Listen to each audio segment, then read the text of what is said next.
இன்றைக்கி உலகமே வியந்து பார்க்குற ஒரு மாநாடுங்க இது. தமிழகத்தின் பைரவால் அண்ணன் சீமானுடைய தலைமையில் நடைபெற்றது மரங்களின் மாநாடு.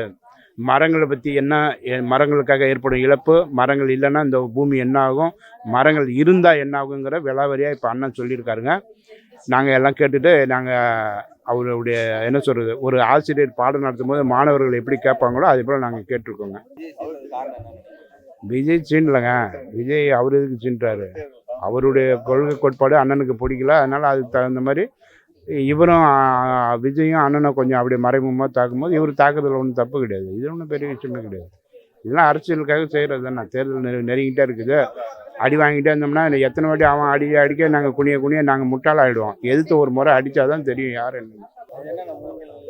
ஒன்றும் கிடையாதுன்னா, இன்றைக்கி மரங்களின் மாநாடு தமிழகத்தின் பைரவால் அண்ணன் சீமான் தலைமையில் நடைபெற்றது. இந்த மாநாட்டுக்கு மக்களுக்கு ஒரு விழிப்புணர்வு கொண்டு வரணும். நம்ம ஆதி காலத்துலேருந்து நம்ம எப்படி இருந்தோம், இந்த மாநாடு நடத்துகிற இந்த பகுதி ஒரு முறை பயன்படுத்தக்கூடிய நெகிழி குப்பை தடை விதிக்கப்பட்டது. எங்கள் சுற்றுச்சூழல் பாசறை சார்பாக தடை, இங்கே யாரும் கொண்டு வரக்கூடாது. அப்போ நாங்கள் தண்ணி பாட்டில் எடுத்து இங்கே குடிச்சிட்டு போட்டு போனால் குப்பையாயிடும், மரங்களுடைய புனித தன்மை கெட்டுடும். எப்படி மதத்துக்காரங்க ஒரு கோயிலுக்கு போகும்போது சுத்தபத்தமாக போகிறாங்களோ, பள்ளிவாசல் தேவாலயத்துக்கு போகும்போது சுத்தபத்தமாக போகிறாங்களோ, அதே போல் தான் நாங்களும் சுத்தபத்தமாக இருக்கணும், இந்த இடத்த சுத்தமாக வச்சுக்கிட்டு போகணும். அதனால அந்த விழிப்புணர்வுக்காக இது பார்த்தீங்கன்னா இது தண்ணி குடுவைங்க, நீர் குடு மூங்கில் மூலியமாக செஞ்சுருக்கு, தண்ணி இருக்குது. நீங்கள் பார்த்தீங்கன்னா தெரியும். அப்புறம்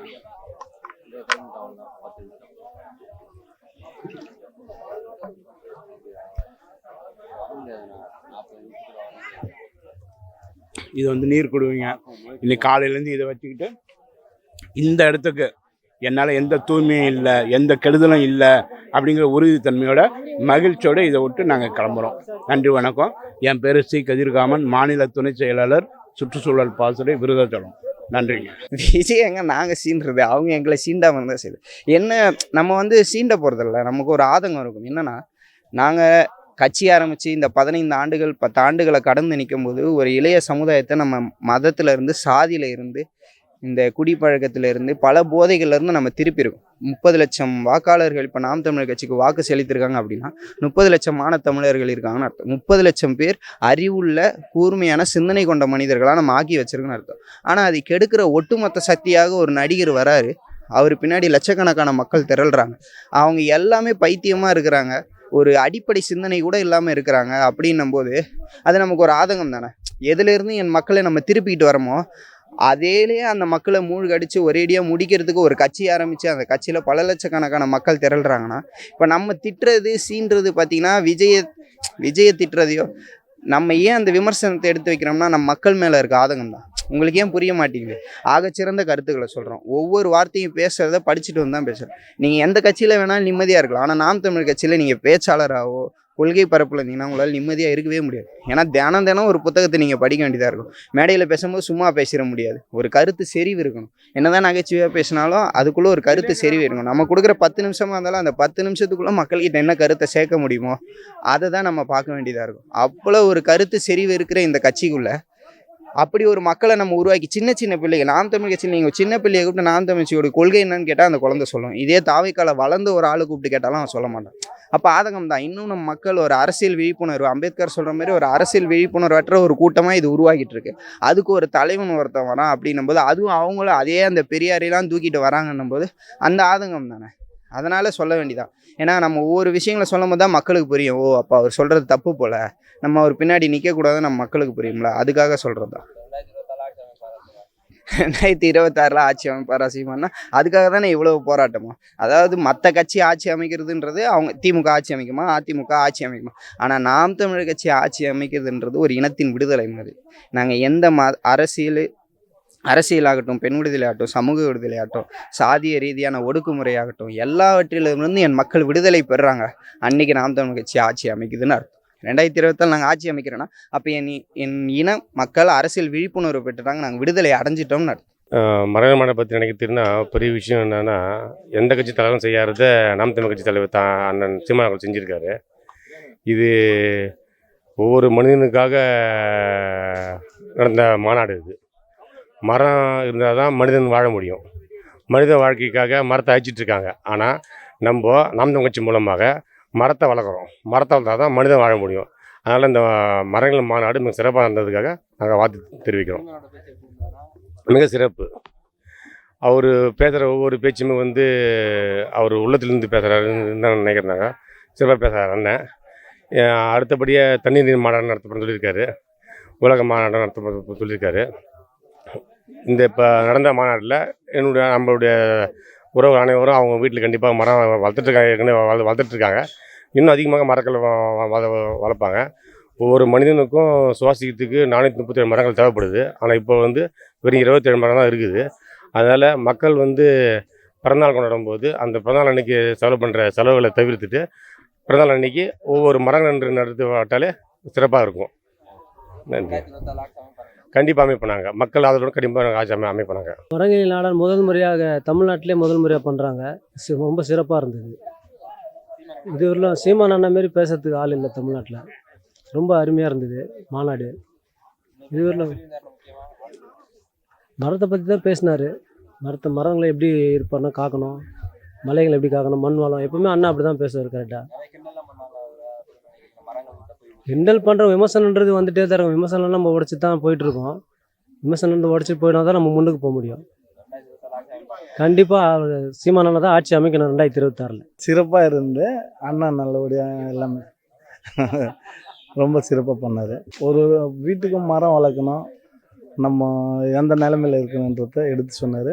ரொம்ப புரிதலாக இருந்து தெரியாதவங்க அது மாதிரி சொல்கிறாங்க. இங்கே வந்து இருந்தால் அவங்களுக்கு தெரிஞ்சிருக்கும் புரிதல். கண்டிப்பான முறையில் அண்ணன் ஆட்சியில் உட்காருவார். நல்லா தானே இருந்துச்சு. இப்போ பார்த்தீங்கன்னா மரம்ன்றது வந்து வெறும் மரம் மட்டும் கிடையாது. அது வந்து ஒரு பல்லுயிர் பெருக்கும். அதில் பார்த்தீங்கன்னா எல்லா உயிரினமும் இருக்கும், எல்லா பூச்சியும் இருக்கும், எல்லா புழு பூச்சி எல்லாமே இருக்கும். அதில் இருக்க பழங்கள்லேருந்து பட்டையிலேருந்து அதில் ஊறுற எறும்பு வரைக்கும் அதோட வீடு. அதனால தான் வந்து அதை பல்லுயிர் பெருக்கம்ன்ற. உலகம் வந்து ஒரு எறும்பு கோலமாக இருக்கும்போது ஒரு நெருப்பு கோலமாக இருந்து அது குளிர்ந்து வந்துச்சு. அதுலேருந்து ஒரு செல்லாக உயிரினம் தோன்றுச்சுன்றாங்க. ஒரு செல் உயிரி அமீபா தான் முதல்ல உருவாச்சு அப்படின்வாங்க. ஆனால் அதுக்கு முன்னாடிலேருந்தே தாவரங்கள் இருக்குது, கடல் வாழ் உயிரினங்கள் இருக்குது. இன்னும் கடலில் கூட கண்டுபிடிக்க முடியாத பல தாவரங்கள் இருக்குது. அதுக்கு இன்னும் பேர் கூட அவங்க சூட்டலை. அப்போ அந்த வகையில் பார்த்தீங்கன்னா மரங்கள் வந்து மனித உயிர்கள் ஒரு செல் உயிரி தோன்றதுக்கு முன்னாடியிலேருந்து மரங்கள் இருக்குது தொடர்ச்சியாக. இந்த மரங்களுடைய பங்களிப்பு தான் பார்த்திங்கன்னா இந்த பூமி வந்து வெப்பமயமாதலை தடுக்கிறது மட்டும் இல்லாமல் நமக்கு தேவையான ஆக்சிஜன் எங்கேருந்து உற்பத்தி ஆகுதுன்னு பார்த்திங்கன்னா மரங்கள்லேருந்து உற்பத்தி ஆகுது. அதிலிருந்து பெரும்பான்மையான பவளப்பாறைகள், அதாவது கடல்வாழ் உயிரினங்கள், அங்கே இருக்கிற தாவரங்கள்லேருந்து அது உற்பத்தி ஆகும். அதனால் நம்ம வாழக்கூடிய அதாவது பரிணாம வளர்ச்சியிலே கடைசியாக வந்தது நம்ம தான். அப்போ பரிணாம வளர்ச்சியின் முதல் தொடக்கமாக இருக்கிறது இவங்க தான். அப்போ இவங்களுக்கும் நமக்கும் வந்து ஒரு நெருங்கிய தொடர்பு உண்டு. என்னென்னா அவங்க முதல்ல வந்தாங்க, நம்ம கடைசியாக வந்தோம். அதில் என்னென்னா நம்ம அவங்கள சார்ந்து தான் வாழ்கிறோம். இந்த உலகத்தில் இருக்க எந்த உயிரினமும் மனிதனை சார்ந்து வாழ்கிறதில்ல. ஆனால் மனிதன் இங்கே இருக்கிற ஒவ்வொரு உயிரினத்தையும் சார்ந்து வாழ்கிறோம். அதுலேயும் முக்கியமாக பார்த்தீங்கன்னா மரங்கள். அதனால் அந்த மரங்கள் ஏன் இவ்வளவு நாளாக இதை பற்றி பேசாத நாம் தமிழ் கட்சி 10 ஆண்டு பசுமை திட்டம், பல கோடி பனை திட்டம்னு சொல்கிறோம். புதுசாக ஏன் இப்போ மரங்கள் மாநாடுன்னும் போது உங்களுக்கே தெரியும், புவி வெப்பமயமாதலை பற்றி ஐநா சபை உட்பட எல்லாம் பேசிகிட்டு இருக்காங்க. அப்போ எதனால் அப்படின்னா நீங்கள் காடுகளை அழிக்கிறனால தான். நீங்கள் காடுகளை அழித்து நிலங்களாக்குறீங்க, நிலங்களை ஃப்ளாட்டாக்கி விற்கிறீங்க. யானைகள் வந்து குடியிருப்பு பகுதியில் வருதுன்றீங்க. நீங்கள் சொல்லுங்கள், யானைகள் இருந்த காடுகளையும் மலைகளையும் அழித்து தேயிலை தோட்டமாக ஆக்குனது யார்? நம்ம. அவர்களுடைய வீடுகளை அழிச்சா அவங்க எங்கே வருவாங்க? அப்போ நம்ம வீட்டுக்குள்ளே தான் வருவாங்க. ஏன்னா நம்ம வீடு கட்டியிருக்கிறதே அவங்களோட நிலத்துல தான். நீங்கள் தேயிலை தோட்டங்களை உருவாக்குறீங்க, மரங்கள் அடர்ந்து உயர்ந்து இருக்கிற மரங்களை நீங்கள் வெட்டிட்டு அங்கே தேயிலை தோட்டங்கள் வைக்கிறீங்க. அப்போ யானைகள் அங்கே என்ன பண்ணும்? யானைகளுடைய வலசை பாதைகளில் நீங்கள் மதங்கள் என்ற பெயரில் ஆசிரமம் கட்டுறீங்க, ட்ரஸ்ட்டு கட்டுறீங்க. அப்போ யானைகள் என்ன பண்ணால் அதோடைய வலசை பாதை தான். நம்ம புதுசாக கட்டிக்கலன்றதுக்காக அதோட வலசை பாதையை அது மாற்றாது இல்லையா? அப்போ அங்கே இருக்கிற மரங்களை நீங்கள் வெட்டுறீங்க. அங்கே இருக்கிற மரங்களை வெட்டி மத குருமார்களுக்கு வழிபாட்டு தலங்கள் ஏற்படுத்துறீங்க, தொழிற்சாலைகள் ஏற்படுத்துறீங்க. ஸோ இந்த மாதிரி தொடர்ச்சியாக நீங்கள் பண்ணும்போது மரங்களில் நீங்கள் எந்த அளவுக்கு அதை இழக்கிறீங்களோ அந்த அளவுக்கு மனித உயிர்களுக்கும் இந்த உலகத்தில் உள்ள அனைத்து உயிர்களுக்கும் அது ஆபத்து. அதனால் அதை குறிப்பிட்டு இந்த ஒரு விழிப்புணர்வாக பெரிய அரசியல் பேச்சு அதை மாற்றணும்னு சொல்லி இன்றைக்கி என்னுடைய சித்தப்பா செந்தமன் சீமான் அதை முன்னெடுத்திருக்காரு. நாங்கள் நல்லபடியாக அதை முன்னெடுத்திருக்கோம் நம்புகிறோம். இதிலேருந்து மக்களுக்கு ஒரு பெரும் விழிப்புணர்வு வரும், மரங்கள் மீது அக்கறை வரும் நம்புகிறோம். நன்றி. அதாவது இதுவரைக்கும் அவர் பேசின பேச்சில் இது சிறப்பான பேச்சுன்னு சொல்லலாம். ஏன்னா எப்பயுமே அவர் எந்த கூட்டமானாலும் எங்களுக்கு பாடம் எடுத்துகிட்டு தான் இருப்பார். நாங்கள் அப்படி ஏதோ ஒரு பேராசிரியர் பாடம் எடுக்கிறதையும் அதை நாங்கள் உட்காந்து கேட்குற மாதிரி தான் கேட்போம். இதுவும் அதே மாதிரி தான் இருந்துச்சு. இதில் என்ன சிறப்புனா இன்னைக்கு பேசுனதுலேயே பார்த்தீங்கன்னா பல கட்சி தலைவர்கள் பேசுகிறாங்க, 30 நிமிஷம் 40 நிமிஷம் பேசுகிறாங்க. ஒன்றுமே இருக்காது அதுக்குள்ள. அதை எடுத்து ஆராய்ஞ்சு பார்த்தீங்கன்னா அதுக்குள்ளே ஒன்றுமே இருக்காது. அவங்களுடைய கட்சி பெருமைகளை பேசுவாங்க, அரசு ஆட்சி அதிகாரத்துலேருந்து அதை பற்றியான நலத்திட்டங்களை பற்றி பேசுவாங்க. ஆனால் இவர் எப்பயுமே என்ன பண்ணுவோன்னா அறிவியல் சார்ந்த பேச்சாக தான் இருக்கும். இன்றைக்கி இந்த பேச்சை நீங்கள் எடுத்து பார்த்தீங்கன்னா முழுமையாக பார்த்தீங்கன்னா தெரியும். அதில் ஒரு 80% அறிவியல் இருக்கும். எப்படி ஒரு இலை ஒளிச்சேர்க்கை செய்யுது, அது பச்சையம் மூலம் எப்படி உணவு உற்பத்தி செய்யுது, அதில் இருக்க மைட்டோகாண்ட்ரியாவிலேருந்து சின்ன சின்ன செல்கள் வரைக்கும் எப்படி உணவு உற்பத்தி பண்ணுறாங்க, அந்த உற்பத்தியை எப்படி சைலம் புளோயம் வழியாக அது மரத்துக்கு கடத்துது, வேறு கடத்துது, அந்த பூஞ்சைகள் மூலமாக அந்த உணவை எப்படி நம்ம ஒரு உணவு செஞ்சோம்னா பக்கத்து வீட்டு கொடுக்குறோமோ அந்த மாதிரி அது வேரில் இருக்க பூஞ்சைகள் மூலமாக அந்த உணவை அடுத்த மரத்துக்கு கொடுக்கும். இந்த மாதிரி அது எப்படி ஒளி சிதறல் இப்போ வானம் நீல கலரில் இருக்குன்ற அது பேர் ராமன் விளைவுன்னு சொல்லுவோம். ஏன்னா ஒளி சிதறல் ஏற்பட்டுச்சுன்னா அதிகப்படியாக அந்த நிறப்பிரிகையிலேருந்து வர்றது பார்த்தீங்கன்னா நீல கலர் தான். அதனால தான் உங்களுக்கு வானமே நீல கலரில் இருக்குது. அந்த அறிவியல் ஆகட்டும், எப்படி வெப்பமயமாதில் இந்த வளிமண்டலம் தடுக்குது, எப்படி மனிதர்களை காப்பாற்றுறதாகட்டும், இதுமாதிரி தொடர்ச்சியாக அறிவியல் பேச்சுக்களாக இருக்கும். அது மாதிரி நீங்கள் ஒரு சிறப்பான பேச்சு. அதை எப்படி எங்களுக்கு கிளாஸ் எடுத்தாருன்னு தான் சொல்லணும். நாங்கள் உட்காந்து கிளாஸை தான் கவனித்தோம் இன்றைக்கி, அப்படி தான் சொல்லணும். மரங்களை முக்கியத்தை பற்றி தான் பேசினார். மரங்கள் இல்லைன்னா மனிதன் இல்லை, மரங்கள் இருக்கும் மனுஷன் இருக்க மாட்டான், மனுஷன் இருந்து மரங்கள் இல்லை, அப்படி கிடையாது. அதனால் மரங்கள் வந்து மனிதர்களுக்கு முக்கியமான உயிர் காற்று தருது. உங்களுக்கு தெரியும், மண் வளம் மலை வளம் எல்லாத்துக்குமே வந்து அடிப்படை முக்கியமான காரணம் வந்து மரம் தான்.